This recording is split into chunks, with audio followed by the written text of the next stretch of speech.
núi lửa trên đảo Bali của Indonesia đã phun trào trở lại sau hơn 50 năm, khiến hàng ngàn người dân xung quanh phải tháo chạy.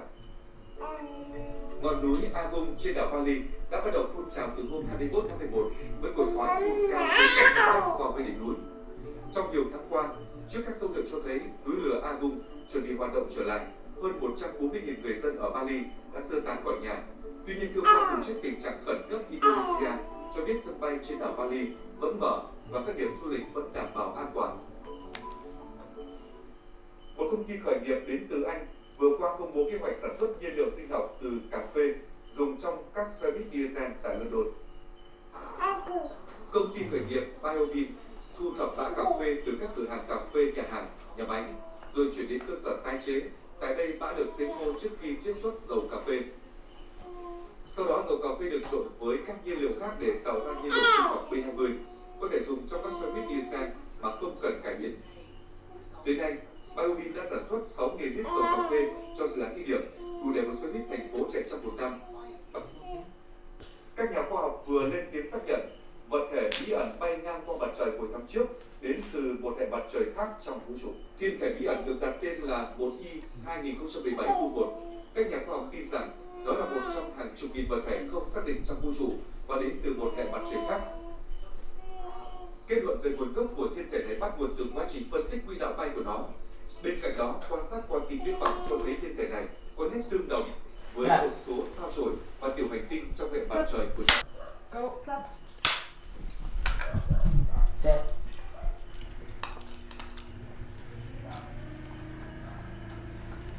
Nó cài ra tốt, nó cài ra Nè sợ đi học hả? Bên này mình học sợ. Đi. Mấy người ta dục. Ui chút đi. Cứ thầy làm này về làm họp. Ai uống Cái gì không? Cái gì phải làm học sợ có mỏng. Mà mọi check là bằng tiền là này. Yêu mình là phải ngàn.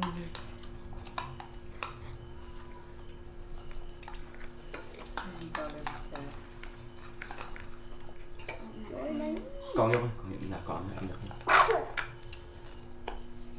Nên cần nghèo. Cái nghe.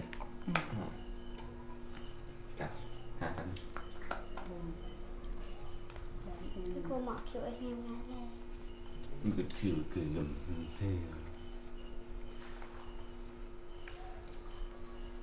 Sau mình này vợ chơi lên đây. Chịu kết cưng. Chọn nắng. Là kiểu ở hiện chồng mình buộc. Nhưng mà ở vùng mỏi. Được không? Iya vi bring lek na. Vâng, của chồng mắt. Chắc một.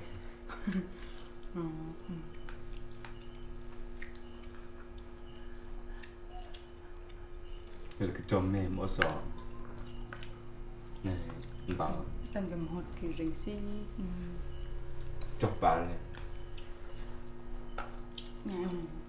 Trời ơi, có bỏ hệ ở đây này bật nhéo đại bài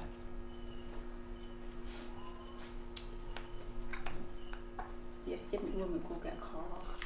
đi cả rồi Con thử. yeah. Được rồi này. Yeah.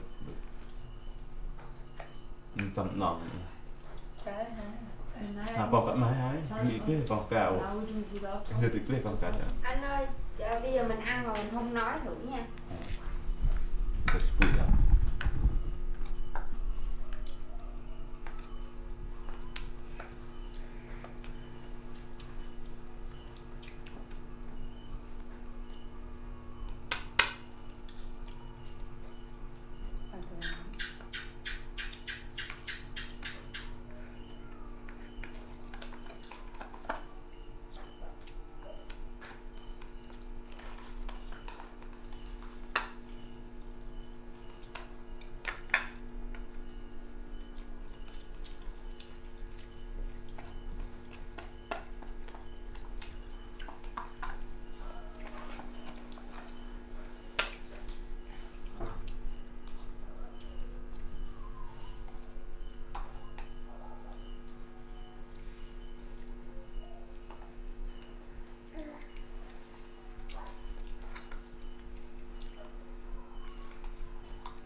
là scene one.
Thôi trật tự nhá, cái thù nhá. Bắt đầu. Từ từ lại ạ. Cháu bảo bắt đầu, xong một lúc sau từ từ dừng ạ. Một lúc sau ông mới bắt đầu. Bắt đầu sau ông lại đánh. Không lựa trong hết bộ giáp bị tan vỡ thì cậu ta lại dùng pha lê dịch chuyển rời khỏi hiện trường. Kết quả là sẽ tạo ra hiệu ứng giống như khí phách của một người chơi. Nhưng thực tế nó lại là một thứ hoàn toàn khác. Vậy thì Yoriko cũng ngay từ đầu cô ta đã găm con dao đó và lúc nói chuyện với chúng ta suốt một thời gian đó sao?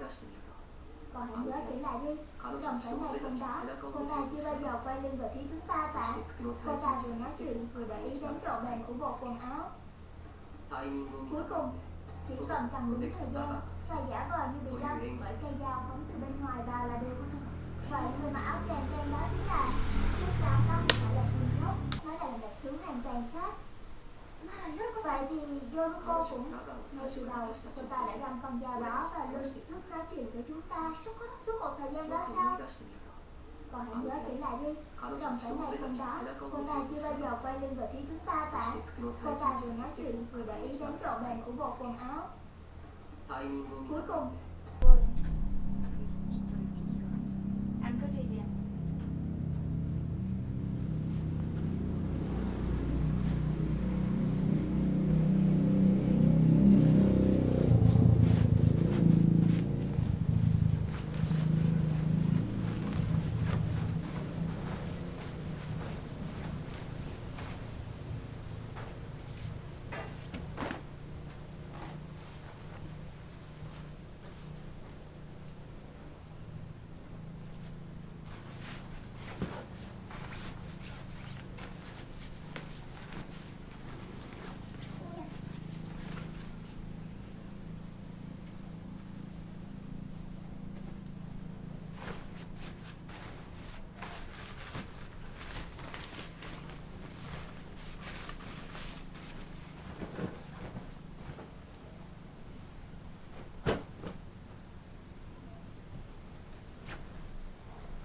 Xin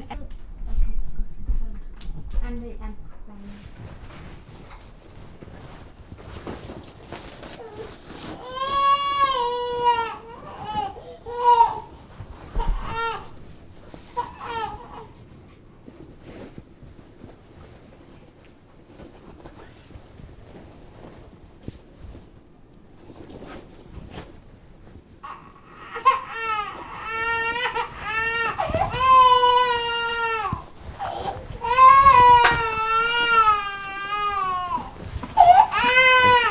Nó hẹo làm cho cái chợ tân cái chợ cần và làm luôn cái nó héo cái triệu cái kia nữa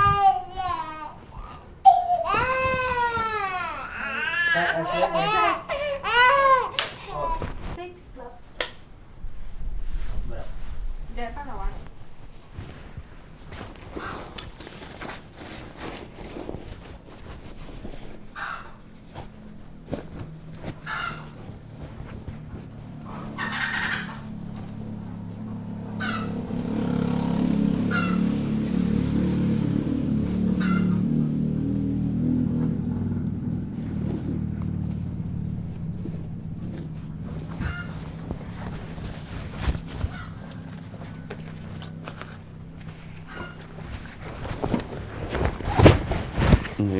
nghe ở 5 triệu luôn đúng không?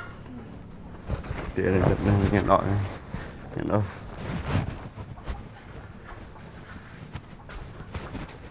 tiêu nhất là đẹp tiêu khí không ôi ở đây ôi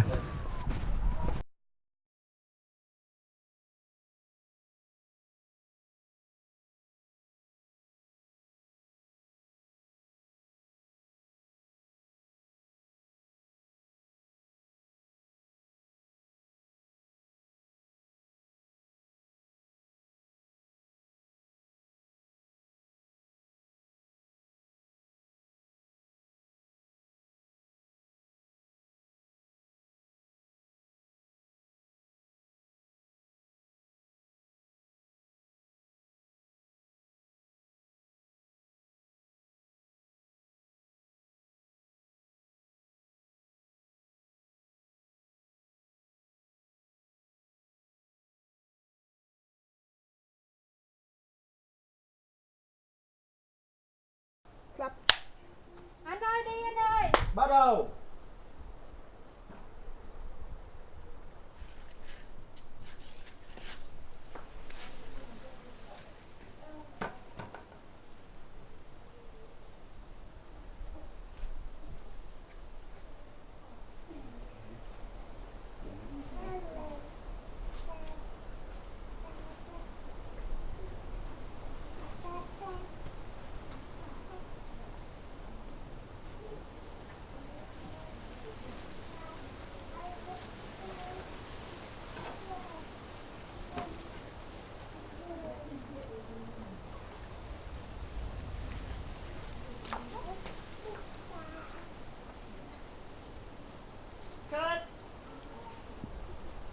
Thấy chưa?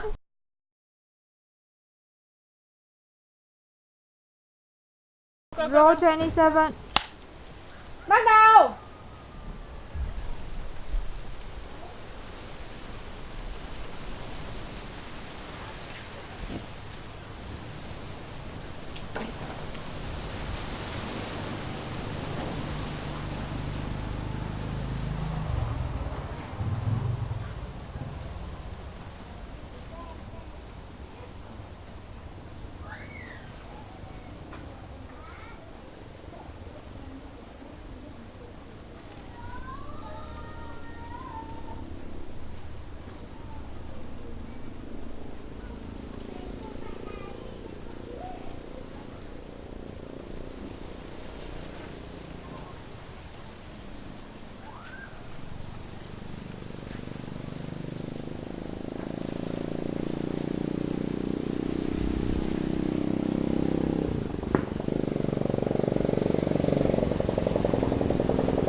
Bắt đầu.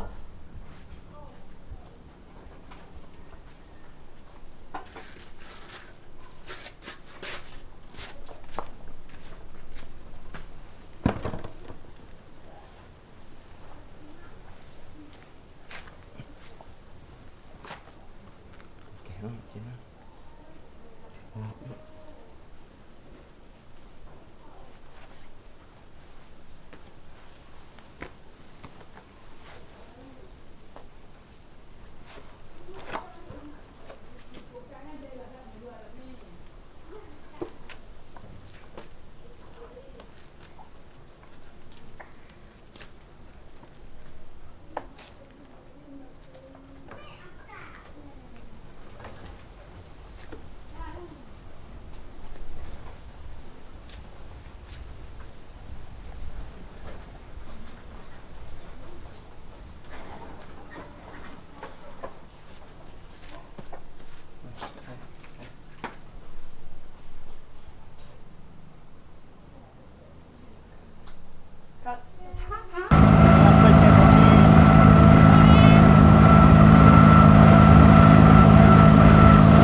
Chẳng coi mà. Rồi đấy. Nó ở đâu? En ở đâu? Em rất đi tiêu ăn. Rất đi đang rồi. Đi. Cái tục lạc ở nào mà nhất đi. Bỏ.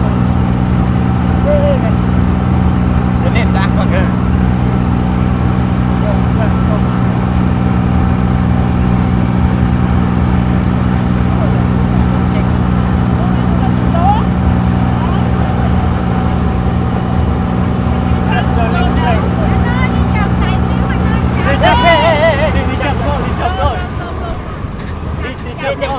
Chậm đi chậm á. Có không chậm lắm đâu. Đó vừa á. Just talk and Đi. talk and laugh. Đi nhanh xíu. Hai người nói chuyện, em nói chuyện. Đây là hát. Đây là trên đường về hay trên đường đi đây? Trên đường về. Đường về á. Cái này đường về chị. Hát đó, hát. Để hát đấy cô. Chơi hát kìa. Đi cho hát. Cô. Đi cho hát. Đi đừng hát thoải mái. Bài ca Tây Nguyên em yêu trọn đời. Đây này YouTube này. Làm gì có. Tao bỏ Anh em cho. hát trước để cho anh Jun hát. Thế ai nó biết hát, có ai nó biết hát là Jun biết hát này. Hát bài Công Lệ nữa. Bài Ê!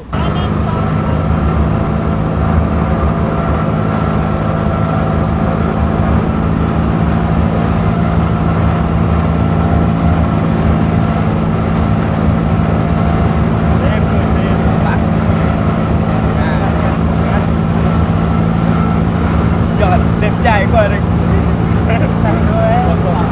Rồi sắp đến mấy ông leo núi toàn những đẹp trai. Đẹp trai cũng không đâu sao. Đi.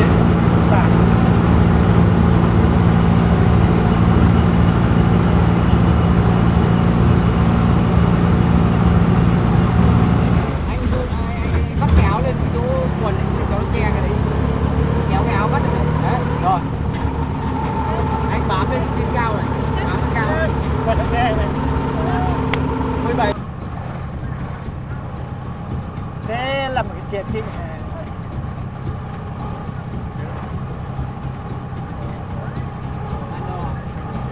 Chỉ một lọc. Cái chi thuộc chị ảo này. Lệ này. Thì ở chỉ còn van đo của cái len.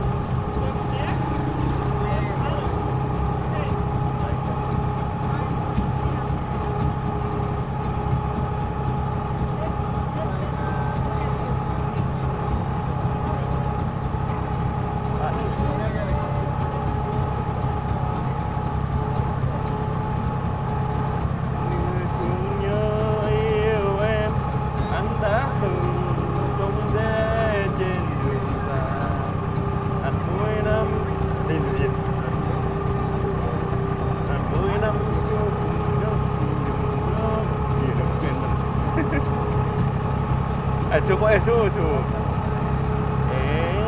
con đò đất nó bài ca tây nghe vẫn thương nhớ yêu em anh đã từng sóng vang trên đường và cái bang hát cái show cô tiền ổi tận bọc ra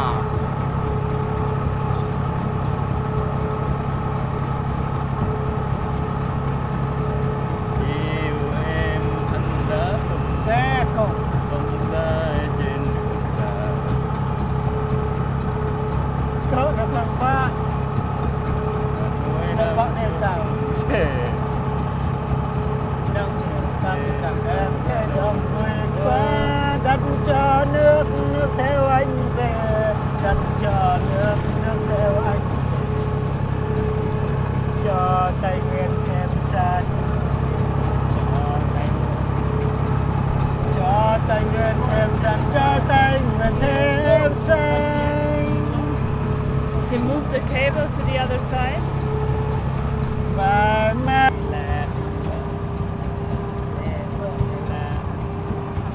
quê hương ta nên đặt ở sườn này để ta cái anh lên cái ớt cái hát ớt hát nào hát quang viên quay phiêu viện nó biết lọt bằng quay phim cái ớt này hát nào ai cái ớt bài đi bài kia ai cái bài tình cái bài cái mấy phiêu rồi anh thuốc khao tay là cái bóng cây con đi bao thơ tình anh xin gửi lại em với tất cả vui anh cũng xin trả lại em rồi mai em theo chồng đời em vẫn nhớ mãi mối tình đầu tiên sao em bỏ ra đi anh nào có tội tình gì sao em bỏ ra đi em nào thao thức cả đêm sao em bỏ ra đi để quên như giữa trời ôm dưới ngựa để dòng mắt lệ đời trong mồ côi trong mơ vơ trong nỗi đau buồn anh chợt biết gian rồi anh nhiều sắp trái mộng tươi mà treo cao giữa say mộng mây nên em trở về nên ưu sầu trong đất con anh mang tội xí mến nên đường quên đều lạc đề ít nghe về tương lai cho tình xưa nói về em sao em bỏ ra đi để quên như dưới trời ôm dưới ngựa để động mắt để rời trong mồ côi tôi có quen nhà tranh tí bé nhưng thà xin tháng ngày sống riêng một nhà kề bên em trong chưa trầu sáng chia cắt đôi tình duyên nên người xưa đã quên hôm nay đón kết tim hằng em báo tin mừng lấy chồng giàu sang đời em nhiều may mắn có nhớ em nhạc sĩ nghèo này không tôi ca không hay tôi đang nghe khung giờ nhưng nàng thêm nhiều và thật nhiều làm tôi thấy trong tâm tư xôn xao như lời âu yếm mật ngọt của đôi lứa yêu nhau 2 năm trôi qua nhưng tình không dám ngỏ tôi sợ thân mình là bọt bèo làm tôi thấy trong tâm tư xôn xao như lời âu yếm mật Em lời rồi. Cứ kể anh hát đi, mày khác đi. nhầm lời chuyện tình của tôi tan vỡ từ lâu rồi thương không bao giờ gặp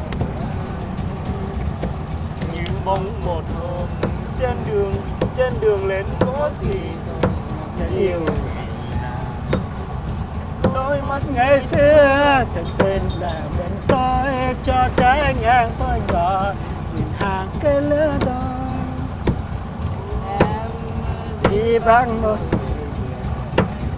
lúc bài thuộc bài khổng em ơi đợi bơm một hôm nhưng ngàn hết nghe tay xin em lấy chọc đi về bên ai em có nhớ ngày xưa khóc Nếu chiều nay không có anh, ai sẽ đưa em về? Trời sắp đổ mưa đâu, đôi ta chẳng tan vỡ, sao biết tình đâu sắp sẽ chia lìa nhau. Em về kêu trời mưa mơ, yêu nhau từ độ nào? Mấy mùa trăng lên cao, thiết tha sẽ mối xin đau, để tình đôi ta bên nhau. Mùa thu lá bay bay thật nhiều, kỷ niệm càng thương bấy nhiêu. Nếu tình mai xa cách nhau, anh chẳng nên âu sầu. Rồi có đổ mùa đâu, mãi sao đành quên hết đôi lúc một đời. Có phải em giận em, có phải em giận anh? Cái đó ta là về đến vàng hả bà? Ha? Ta là đến cây vàng. Hát đó, hát nhanh còn kịp. Bài Anh hát cái gì không nói, hát cho con tuyển nghe. kết Đừng để chúng ta cùng nhau đi lên, lời nắm tay thề giữ hòa bình độc lập tự do. Kết nên lời nên chúng ta cùng quyết tiến bước, đánh thắng bước cười sẽ đáp cuộc đời hạnh phúc ấm no. Đi lên tân niên, người lại làm chi? Đi lên tân niên, làm theo lời bác. Không có việc chỉ có, chỉ sợ lòng không bền. Đập đôi và lập hiền quyết chia thật nên. vì nhân dân quên mình, Vì nhân dân hy sinh, anh em ơi, vì nhân dân quên mình. còn về quốc chúng ta vì nhân dân mà ra. Gần bên dân tin muôn phần, để ghi dân suốt đời từ chân dấu. Vì đất nước vì đất nước thân yêu mà hy sinh, để như thế quốc kia dần tự do hòa bình. Còn về quốc quên mình vì nhân dân, vì nhân dân hy sinh. Anh em ơi, vì nhân dân quên mình. Gần về quốc chúng ta ở nhân dân mà ra. Dần men dần tin muôn phần, để vì dân suốt đời trần lâu không. Vì đất nước thân yêu mà hy sinh, tuổi đôi chân đơn côi khót mòn hai là vui. Để thêm bóng mờ nhạt nhòa ồn lắm tham tư, đi vào gì khác đường tình vào chung lối mà nối tiếc cho nhau. Ngày nào tay trong tay lối về đi hẹn hò, xin nguyện đất lần nữa ơi. Đây còn một lời thắm môi hồng đêm dài lưu luyến, nhìn nhau trong thương nhớ vì ai bước theo chồng. Em sang em rồi em kỷ niệm vào thương nhớ, hôn lên tóc mẹ lên sầu thắm ướt đôi mi. Xin em một lần cho biệt tình lần cuối, yêu thương không dần thôi giá từ đi em ơi. Ôi đúng bên này sông, bên kia vùng lửa khói, làng tôi đây bao năm trải chiến chiến từng đi trên. Ôi có người vợ ngoan đêm như trăng 16, rồi đành xa nhau. Nhớ môi hôn xin xin màu nắng, má đào hồng thơm môi thơm lứa nào. Ai ra đi mà sao không biết gì, xa người yêu bằng mặt môi chiều vội. Ê cậu này mà nghe lệ hồn mình. Nay ăn giọt khéo léo nhé lần vào nhà tôi.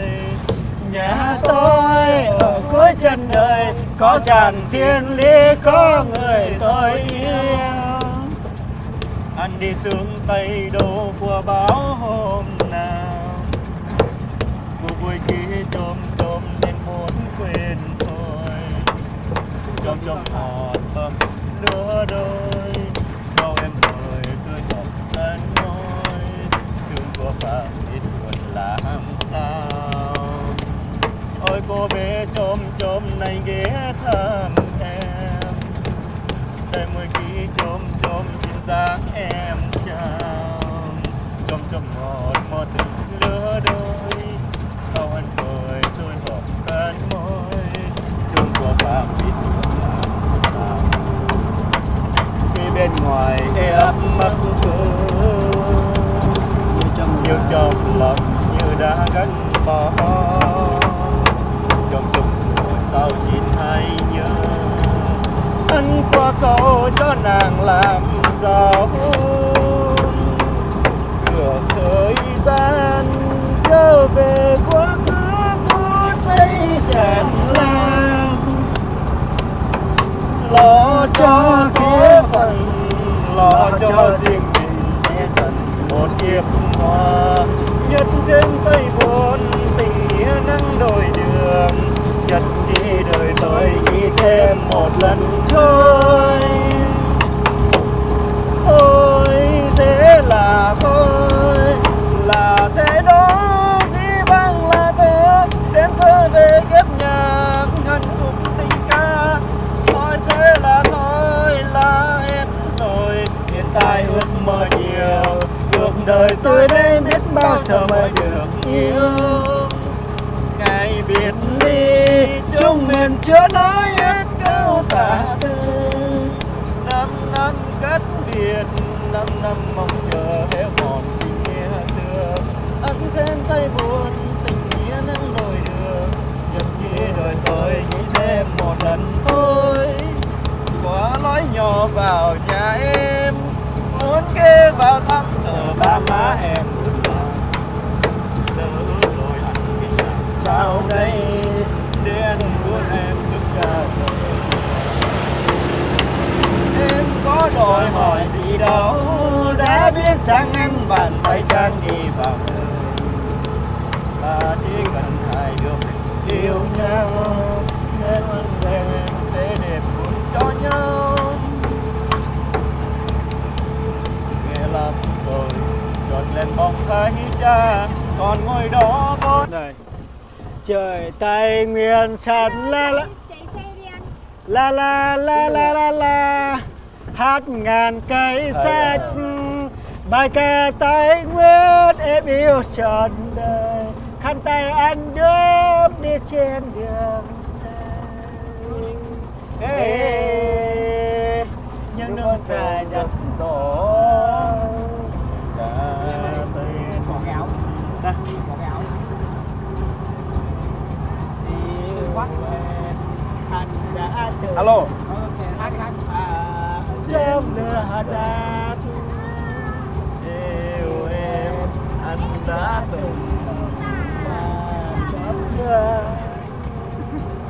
hát vui năm xưa tấp nập tấp em thấy hạt mỗi năm xưa còn mong chờ đất mình, nắng trường tấp nập em cay đồng vui quá, đặt cho nước nước theo anh về, đặt cho nước nước theo anh, cho Tây Nguyên thêm xanh, cho Tây Nguyên thêm xanh, cho Tây Nguyên thêm xanh, cho bài ca Tây Nguyên thêm xanh.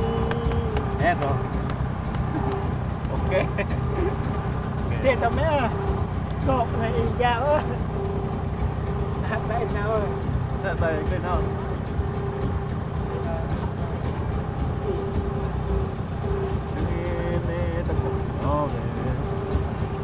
Hát đây mình không? À thôi ai đến thuốc ô. Ai thuốc khá ô gì thuốc. Hát nổi anh. Đặt nào? Hát bài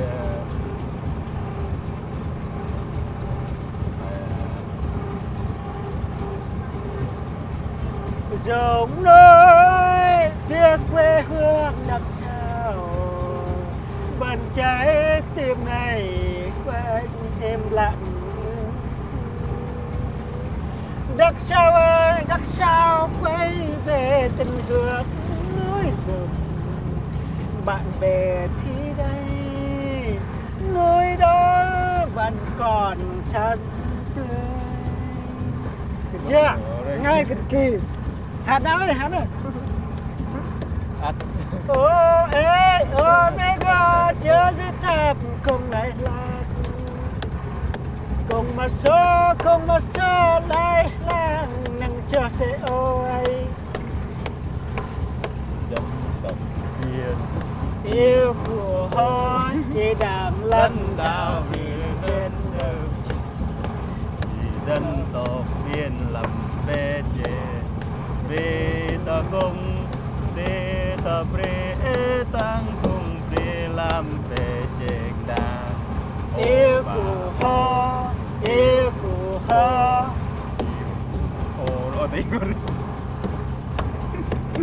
Hà nào ấy rồi thật yêu của hồn rồi bài yêu hồn nhạc bài là bài chân chân lên đường về vai mang bô lô chân chân lên đường tay tay sắt sông vào về quê hương chiếc bày cho quầy bên xối ăn bạc sum lên đường hát đó bài cây ô hát rồi thì nên với cả em ơi giờ ca sống ca cạc giờ sáng sớm ca sang miền đại biết chân ta cuối chân này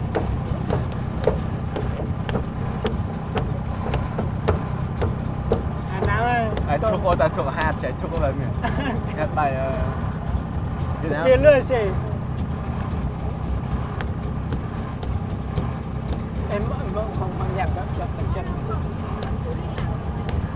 rồi xong rồi dạ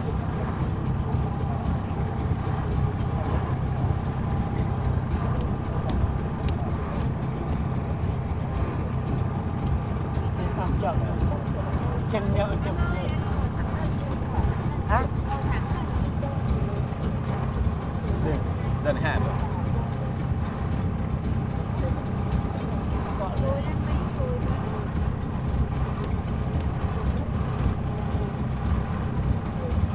giờ cục cái cành đang được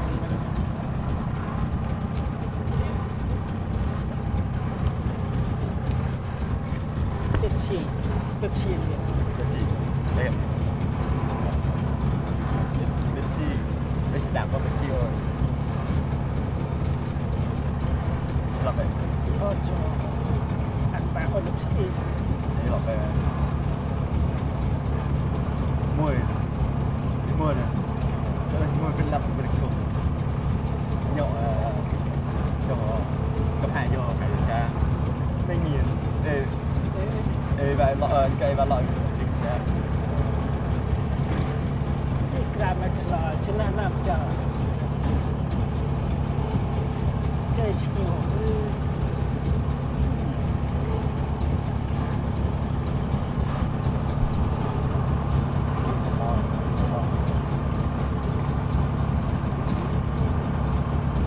có bia rồi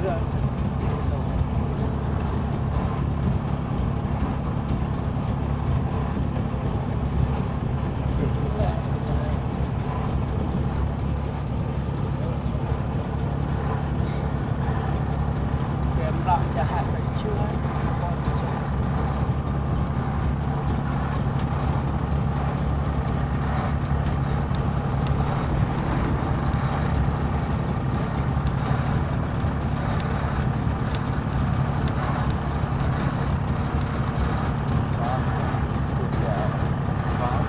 về tập bản chậm này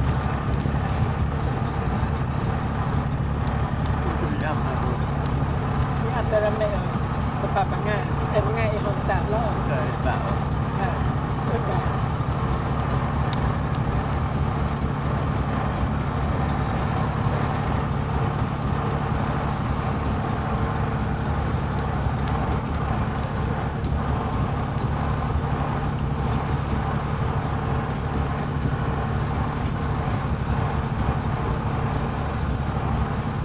bia bao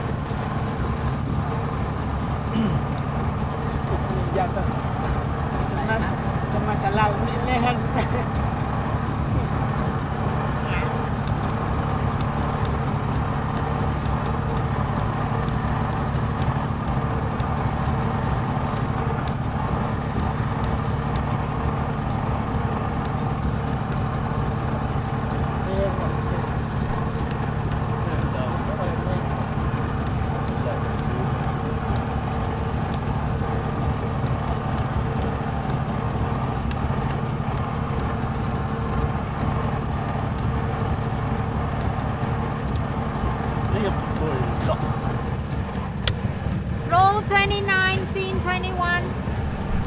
ai lên giờ chạm lạnh lùng như băng giá tôi yêu kia nhân với thức lá mùa thu đời ta chỉ sống có một lần thôi cho nên cuộc sống cứ ra vô cùng phải sống cho đời sống để chết đi không cần ăn hận gì chỉ thấy vui sướng khi đời mình công hiến cho nhân dân để cùng đi ấm áp như mùa xuân cùng ta chỉ tình như nắng với kẻ thù lạnh lùng như băng giá vì như ta nhân có chiếc lá mùa thu đời ta chỉ sống có một lần thôi cho nên cuộc sống cứ ra vô cùng phải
Trượt đâu